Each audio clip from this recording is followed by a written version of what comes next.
오늘 하나님 말씀은 참 신비롭다 생각합니다. 우리들의 마음의 방향과 오히려 하나님이 반대로 가시는 것 같아서 읽으면서 참 신비하게 느꼈습니다. 우리 모두 다 어떤 신적인 존재가 되기를 갈망합니다. 유일한 존재가 되기를 갈망하죠. 가만히 우리 속을 들여다보면 어떤 무리에 있든 간에 그 무리에서 유일하게 눈에 띄는 주목을 받는 그런 존재가 되기를 원하는데, 당연히 그래야 할 하나님은 오히려 그 예수님은 자신을 비우시고, 그리고 오히려 인간임을 거부하는 우리 인간과 다르게 인간이 되셔서 우리 가운데 거하시려 하셨다는 사실은 참 신비하다라는 생각을 하게 됩니다. 왜 예수님은 그렇게 자기를 비우시고 빈자리를 만드셨을까? 아마 여러 가지를 생각해 볼 수 있을 텐데, 첫째, 예수님이 자기를 비우시고 하나님이 자기를 비우시고 인간이 됐다는 것 자체를 한번 그 자체만 생각해도 이미 너무 많은 내용들이 담겨져 있지 않을까 생각해 봅니다. 그러나 뭔지 모르게 인간이 된다는 것이 무엇인지를 우리에게 가르쳐 주시고, 또 당신이 빈자리가 되셔서 우리가 하시고자 하는 꼭 우리에게 필요한 일들을 하시기 위해서 빈자리가 오신 것이 아닌가 그런 생각을 합니다. 세상은 빈자리 찾기가 쉽지가 않아요. 누구든지 조금만 나은 자리를 하면 차지하려고 애를 쓰잖아요. 빈자리가 없는 세상입니다. 제가 일원역에서 때로는 이제 전철을 타면은 수서역에서 출발하면 좀 빈자리가 있어요. 그런데 이제 수서역이 아닌 곳에서 출발하는 전철이 있거든요. 거기는 이제 빈자리가 나오기가 쉽지가 않습니다. 어쨌든 간에 일원역에서 기다리는 사람들은 빈자리에 대한 기대감이 있어요. 그래갖고 이제 전철이 오면은 막 서로 밀고 후룩 들어가죠. 그리고 이제 제일 먼저 찾는 게 뭡니까? 빈자리 어디 없나 막 이리저리 이제 두리번거리고 칸을 옮겨가기도 하면서 빈자리를 찾습니다. 그런데 역설적으로 누구나 다 빈자리를 찾지만 아무도 빈자리를 만들어주지는 않는 것 같아요. 인간은 참 모순 덩어리예요. 정말 모순입니다. 인간은 그냥 모순이에요. 그건 이상한 것이 아니고 당연한 것이고요. 모순은 나무랄 것이 아니고 우리가 바라봐야 할, 우리가 수용해야 할 그런 본질이 아닌가. 그래서 이제 모순이라는 시에서 박경현 선생은 그런 표현을 하셨지 않습니까? 지식인들이 곧잘 논쟁에 끌고 오는 공격과 방어, 자기를 위한 용어지 그렇게 얘기하면서 자신이 모순적 존재인 것을 알지 못한다. 대단한 지식적 존재라도 자기가 모순적 존재인 걸 알지 못한다. 그 하나 아는 것도 인생을 깨우치는 비밀 중에 하나가 아닌가 하는 생각이 듭니다. 빈자리가 없어요. 사람들이 빈자리가 없어요. 사람들 얘기하다 보면 빈자리가 없어요. 당연히 빈틈도 없죠. 빈틈이 없어요. 빈틈도 없고 빈자리도 없고 그 여유도 없어요. 각박합니다. 정말 각박해요. 내가 들어설 자리 하나 없는 것 같은가요? 그래서 그런지 오기원 시인은 그런 시를 썼습니다. 빈자리가 필요하다. 그게 시 제목이에요. 빈자리가 필요하다. 빈자리도 빈자리가 드나들 빈자리에 빈자리가 필요하다. 재밌죠 시가? 그죠? 질서와 문화, 그죠? 질서와 문화도 질서는 틈이 없잖아요, 그죠? 그러니까 질서와 문화가 드나들 질서와 문화에 빈 자리가 필요해.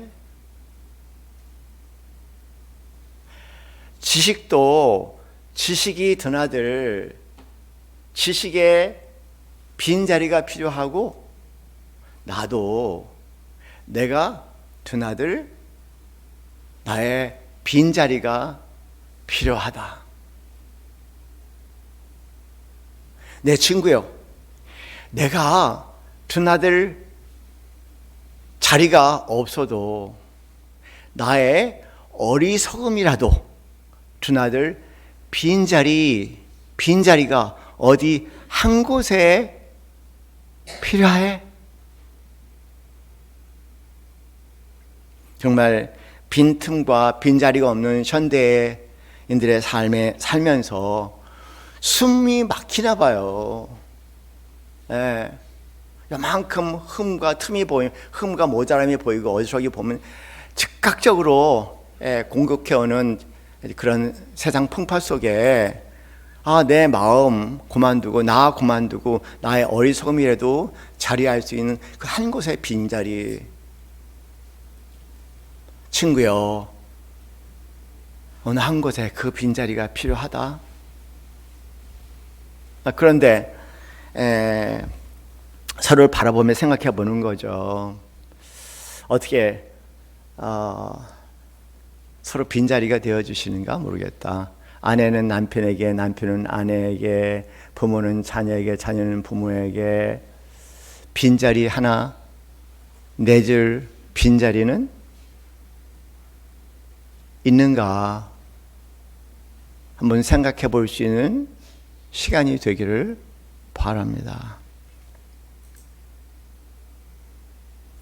사람들의 모습을 보고 사람들과 관계하다 보면요, 꽉 차 있어요. 항상 꽉 차 있어요. 그래서 뭐 한마디 하면 10마디가 나와야 되고, 내 나름 조금 아는 걸 얘기하면 내가 더 많이 한다고 얘기해야 되고, 하다보다 내가 고생했다고 얘기하면 자기가 얼마나 고생했는지 더 많은 고생의 얘기를 하기도 하고요. 꽉 차서 내가 들어갈 자리가 없어요. 더군다나 나의 어리석음이 자리할 빈자리는 없잖아요.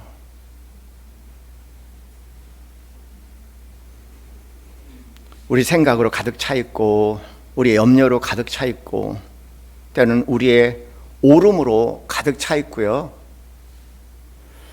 또 아픔이 있는지 상처가 있는지 자기 아픔과 상처를 어떻게든지 지키려고 하는 경계심으로 가득 차 있고, 조금 더 내가 모르면 바보같이 여겨지는지, 버려질까봐, 거절당할까봐, 무시당할까봐 어떻게든지 내가 있다는 것을 표시해야 되는 너무나 가득 찬 사람들로 가득 차 있는 세상을 살다 보니까 가정도 힘들고 부부 사이에도 힘들고, 그리고 세상 만사가 어딜 가나 힘든 게 아닌가.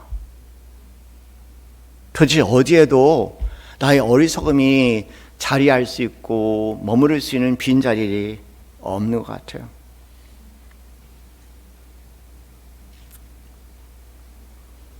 설명으로 채우고 지식으로 채우고,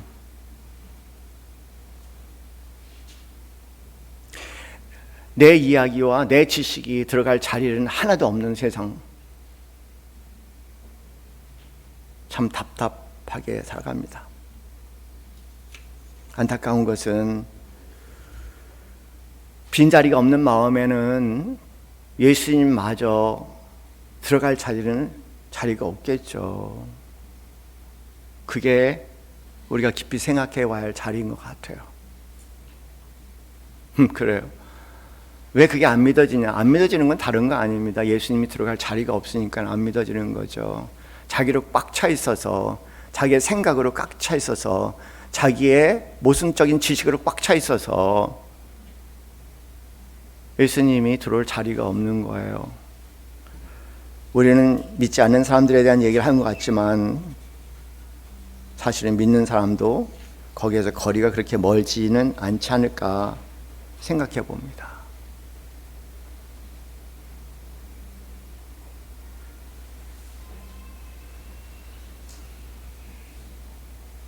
근데 예수님은 우리가 가는 방향과 전방대의 방향으로 가시고 계시잖아요. 그죠? 하나님이시만 하나님과 뜻밖의 우리는 하나님이 되고 하나님 아닌 존재가 하나님과 동등됨을 취하려고 그렇게 몸부림치며 살아가지만 하나님이시지만 하나님과 동등됨을 취할 것으로 오히려 여기지 아니하시고 자기 안에 빈자리를 만드시고 그 빈자리 안에 온 인류가 그리고 너의 어리석음이 너의 바보스러움이 너의 멍청함이 너의 끔찍함마저도 자리할 수 있는 자리를 만들어줬다는 것. 아, 그 빈자리가 하나님이구나.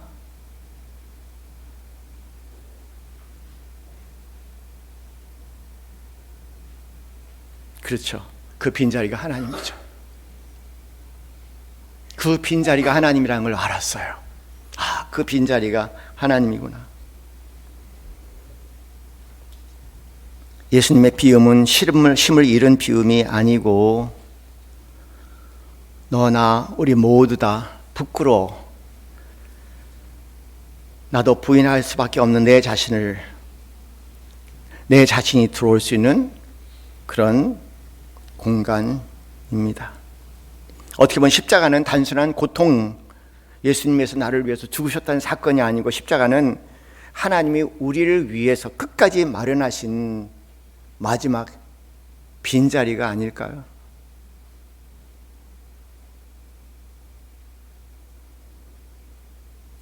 실패한 사람도 들어오고 버림받은 사람도 들어오고 거절당하고 상처 입은 사람도 들어오고 전혀 준비되지 않은 사람도 들어오고 심지어 어리석은 사람도 그대로 들어올 수 있는 자리가 그 빈자리가 하나님 자리고 우리 그리스도의 마음이 아닌가.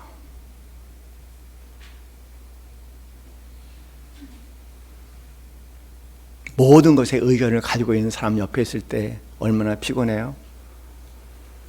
우리는 의견을 가지고 있을 때도 주님은 의견을 갖지 않고 우리의 의견마저 거할 수 있는 자료를 만드시는 주님이시기에 나는 너무 매력적인 하나님이라고 생각해요. 예수님께서 많은 것을 가르쳤다고 생각하지만 당연히 가르치지 않은 빈자리가 훨씬 더 많죠. 가만히 들여다보면.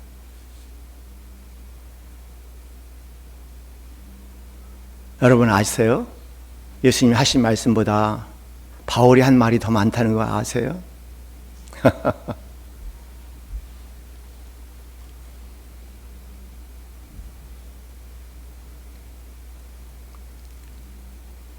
예수님은 복음서 한 편 안 썼지만 제자들은 마태, 마가, 누가, 요한 복음을 다 썼잖아요. 예수님은 성서 한 권 써본 적이 없지만 바울은 12권이나 썼잖아요. 빈자리, 누가 빈자리일까요?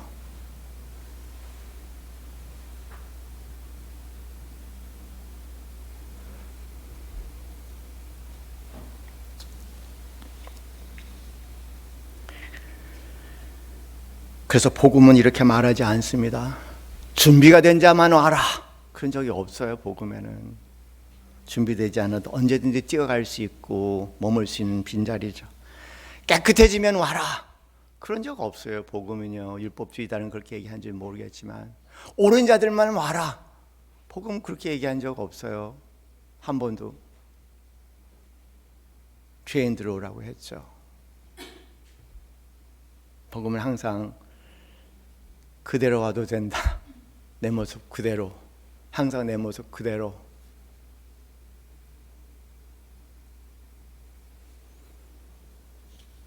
그것이 빈자리의 은혜입니다.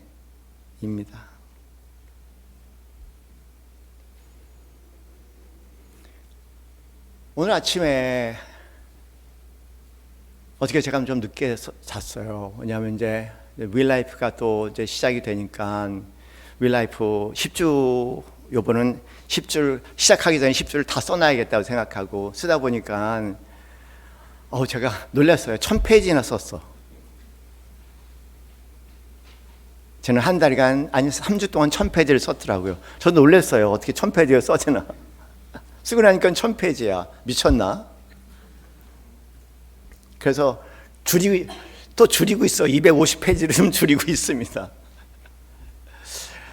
그래서 1시 반 정도에 잔 것 같아요. 저는 일찍 자는 사람인데 뭐가 써지기 시작할 때는 어떻게 할 수가 없어요. 그냥 써지기 시작할 때는 계속 그냥 그 흐름대로 가야지, 멈췄다가 다시 쓰려면 너무 힘들어서 1시 반에 잤어요. 그리고 6시에 일어났으니까 사실 뭐 4시간 반 정도 잔 거죠. 근데 희한하게 잠에 깨면서 이렇게 딱 일어났는데 음악이 막 들리는 거예요. 경건한 음악은 아니고요. 경건한 음악은 아니고, 여기 아마 나이 드신 분들 대부분 알 수 있고, 뭐 젊은 사람도 아는 사람 좀 있을 거예요. 뭐냐면 이제 사이먼 앤 가펑클이라는 가수 있잖아요. 그 가수가 부른 박서라는 노래예요. 아시죠? 박서. 네.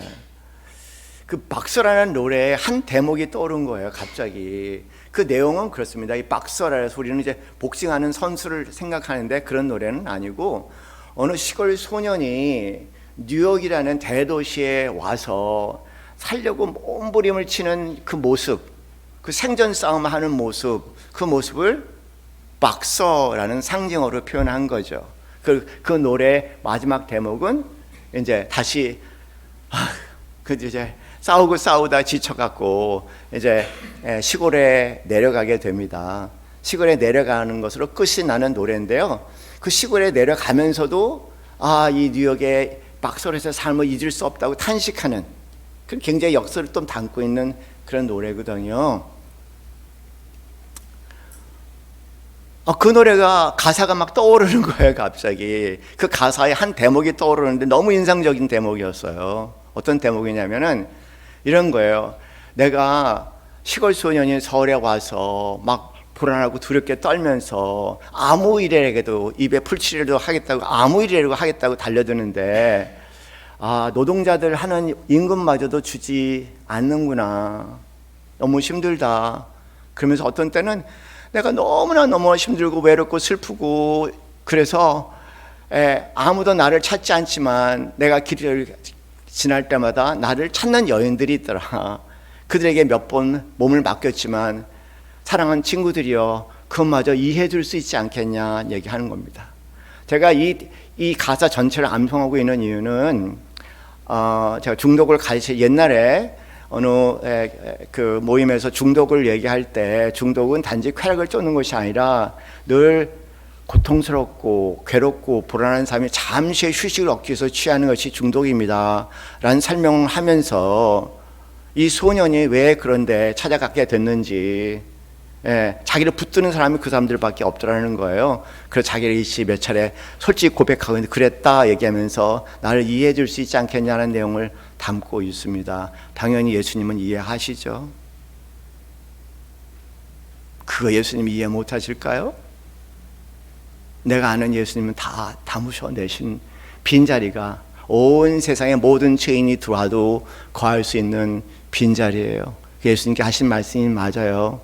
내 아버지 집에는 거할 것이 많도다. 헌신한 사람만 가는 자리도 아니고, 올바른 사람만 가는 자리도 아니고, 올바르게 산 사람만 가는 자리는 결단코 아닐 겁니다.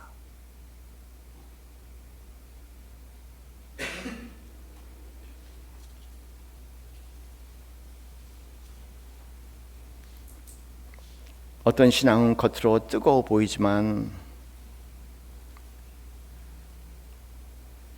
이상하게 그 곁을 지나면은 그렇게 지쳐요.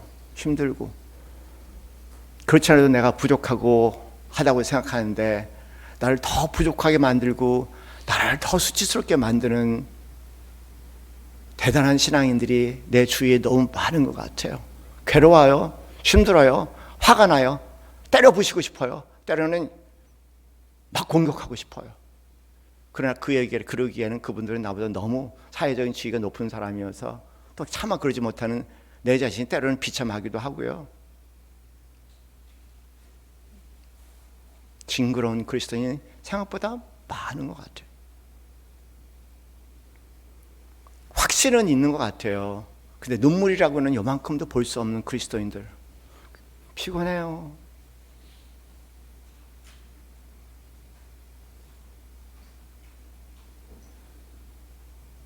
하나님 이야기는 많지만 빈자리가 필요한 사람에게 빈자리가 머물 수 없는 그리스도인들, 소위 빈자리 없는 신앙을 신앙이라고 착각하는 너무나 많은 그리스도인들. 그러나 예수님의 마음은 다르지 않습니까? 그렇죠? 오늘 읽었잖아요. 예수님의 마음은 너무 다르잖아요. 충격받지 않으세요? 너무 다르잖아요.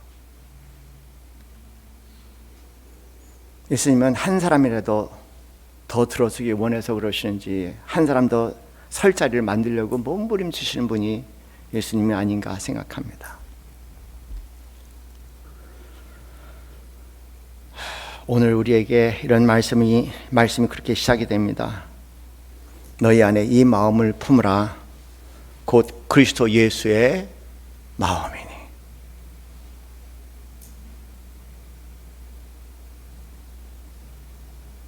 그리고 11절은 그렇게 끝납니다. 모든 입으로 예수 그리스도를 주라 시인하여 하나님 아버지께 영광을 돌리게 하셨느니라. 모든 입으로 예수 그리스도를 주라 시인하여.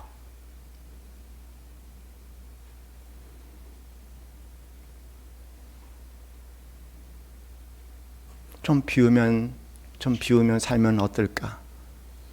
좀 빈자리를 만들어주면 어떨까? 그대의 말 같지 않은 말도 잠시 머물 수 있는 빈자리가 되어지면 어떨까? 그대의 형편없음과 어리석음도 잠시 쉬고 갈 수 있는 그늘 같은 빈자리의 은혜가 되면 어떨까?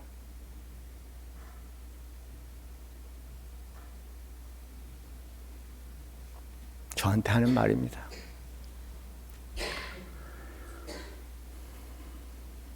나의 오름을 조금 비우고, 나의 방어를 조금 비우고, 나의 두려움도 조금 비우고, 그 빈자리에 여러분 뜻밖의 하나님의 임하심을 경험한다면 왜 예수님께서 이 마음을 닮으라 말씀하셨는지 동감하게 될 거예요.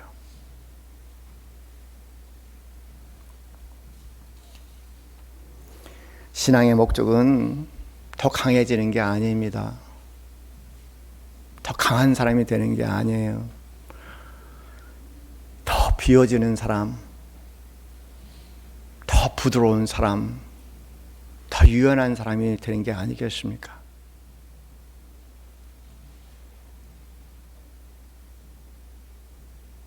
종교인은 강해질 수 있겠고, 채우려고 몸부림칠 수 있겠고, 더 높아지려고 애를 쓰겠지만 그리스도인들은 종교인은 아니잖아요. 더 높아지는 것이 아니라 더 낮아지는 데서 하나님의 기쁨을 맛보는 사람들이고,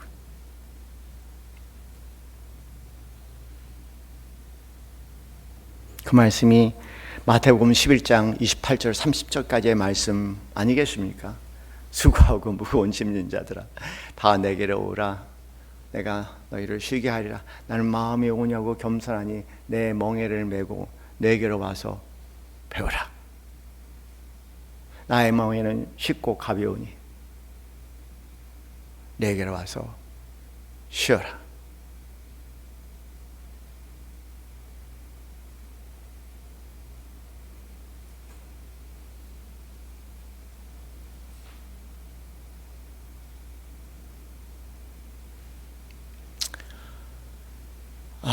빈자리가 없는 신앙에서 오늘 말씀이 빈자리의 은혜로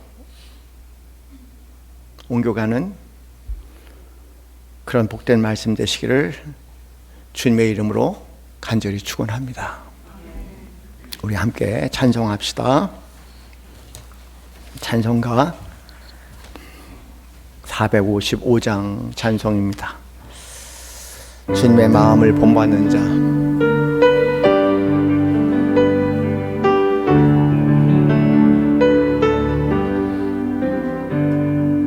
주님의 마음을 본받는 자, 그 마음의 평강이 찾아오면 험악한 세상을 이길 힘이 하늘로부터 임함이로다. 주님의 마음 본받아 살면서 그 거룩하신 나도 이루리. 주 모습 내 눈에 안 보여도 그 음성 내 귀에 안 들려도 내 영혼 날마다 주를 만나 신령한 말씀을 배우도다. 주님의 마음 본받아 살면서 그 거룩하심 나도 이루리. 가는 길 거치고 험하여도 내 맘에 불평이 없어지면 십자가 고난을 이겨내신 주님의 마음 본받음이라. 주님의 마음 본받아 살면서 그 거룩하심 나도 이루리. 주 예수 세상에 다시 오신 그날의 무성도 변화하여 주님의 빛나는 그 영상을 다 함께 보며 주 찬양하리. 주님의 마음 본받아 살면서 그 거룩하신 나도 이루리.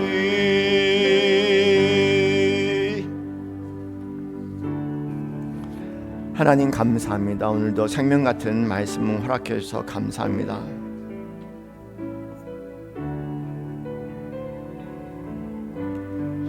가득 차서 지친 인생들에게 주님이 빈자리에 은혜의 십자가가 되심을 감사합니다.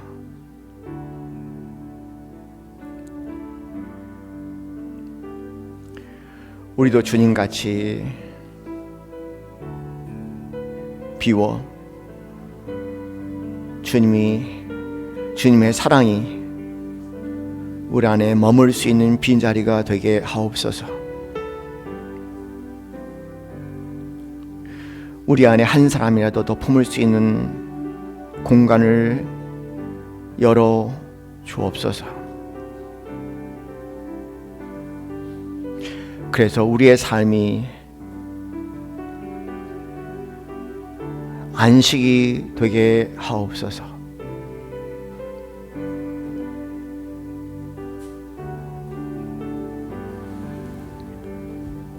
이제는 우리 주 예수 그리스도의 그 크신 은혜와 하나님 아버지의 지극하신 사랑과 성령님의 교통교감하심이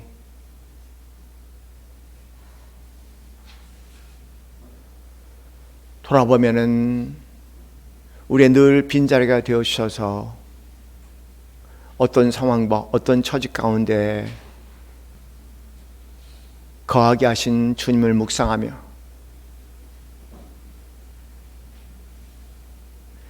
빈 자리에 평안과 빈 자리에 능력과 빈 자리에 기쁨을 주님같이 십자가의 비밀을 담고 살아가기 소원하는 이 자리엔 사랑하는 모든 성도들 머리 위에 지금부터 영원까지 함께 있기를 간절히 축원하옵나이다. 아멘.